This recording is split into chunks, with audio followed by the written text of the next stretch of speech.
Hi guys, for this video guys, magkiklaim po tayo ng incentives or reward galing po kay World App. 24 hours po kasi siya makiklaim. Bago maklaim, 24 hours po siya bago maklaim. Once po na kapag verify ko kayo. So ako nag-verify po ako kahapon, June 14, alas 5 ng hapon. And then 5:12 na po ngayon. And then kiklaim ko na po yung 30. Ayan, nakalagay dyan, claim 30 world token coins.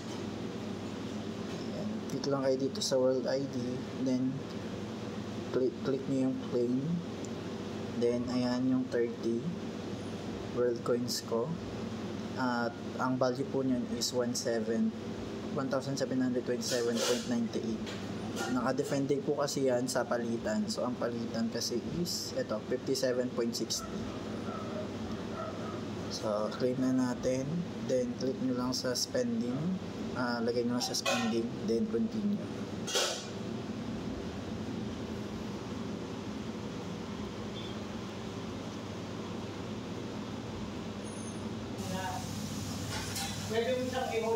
So, ayan. Kukunin lang yung face nyo. Nakatunayan kayo yung nagpa-verify. Tapos, continue nyo lang. Ilang araw bago pumasok? Tapos yan, every month may makiklaim kayo ulit. Ayan. May class na agad.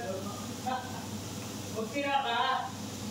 So ayan, makikita nyo dito yung pwede nyo maklaim every month. So every 14 of the month ako pwede mag-claim.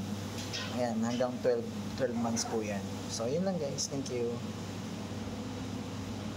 Ayan, tingnan naman natin dito. Ayan, nasa wallet ko na siya. Ayan na yung 17. So, thank you guys.